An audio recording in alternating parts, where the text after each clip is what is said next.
Hello guys! Ako nga pala si Saya. Ngayong araw tuturuan ko kayo kung paano mag-infinite buff using Commander at Wind Dragon. Bago yon, kailangan nyo munang i-curse si Commander at si Wind Dragon. Paano mag-curse ng unit? Kailangan nyo ng curse token. Saan nyo makukuha yung curse token? Punta kayo sa play area. Tapos, papasok kayo dito sa curse swamp. Pero bago kayo makapasok sa curse swamp, kailangan nyo ng key para makapasok dyan. Itong curse key 1. Saan makukuha yung key? Kailangan nyo munang mag-infinite sa Haunted Academy. Yan. Infinite kayo dyan. Tapos kapag nakakuha na kayo ng key, i-grind nyo na lang yung curse swamp. Tapos makukuha nyo na tong curse token. After nun, pasok kayo dito sa curse token, indestructible. Use nyo lang tong curse token na indestructible para makapasok kayo sa lugar ni Sukuna. May other way din makapasok dyan.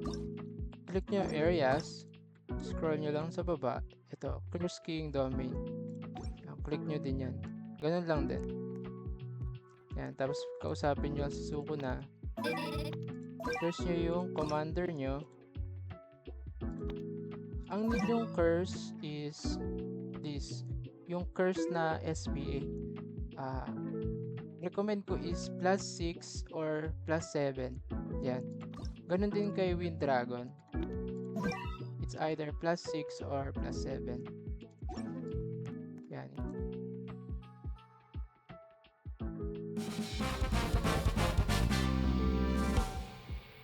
Ayan. Farm muna tayo.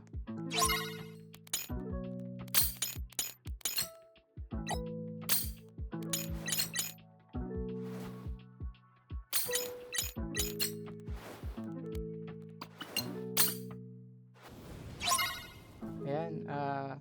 Place lang kayo ng 4 Wendy. Yung unang Wendy, i-on nyo agad yung buff. After nun, bilang kayo ng 6 seconds or 7 seconds. 2, 3, 4, 5, 6, 7. On yun na yan. Tapos, click nyo tong pangatlo. Wait nyo na lang mawala yung dalawang buff. Tapos, itaggle nyo na yung buff after nun.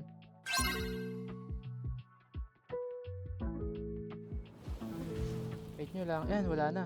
On nyo agad yung buff. Next, click nyo yung pang-apat na Wendy. Kailangan mawala tong buff na to.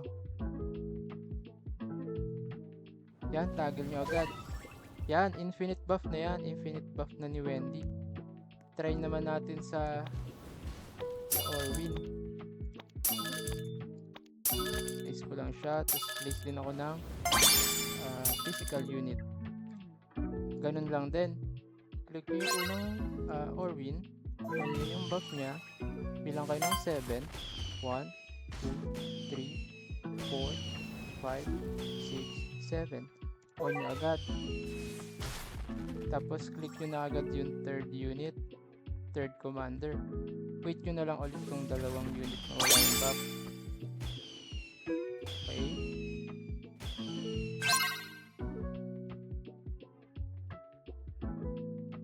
Okay na. Yan, wala na. On nyo agad yung buff. Tapos click nyo lang sa pang-apat na unit. Yan, wala na ulit. Click nyo lang ulit.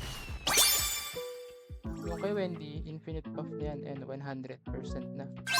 Dito kay Orwin, isang rotate pa bago siya mag 100% buff.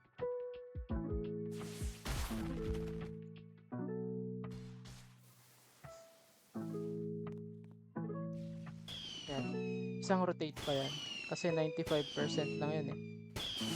Pero, infinite buff na yan. Rotate na siya. Yun lang guys. Salamat sa panonood.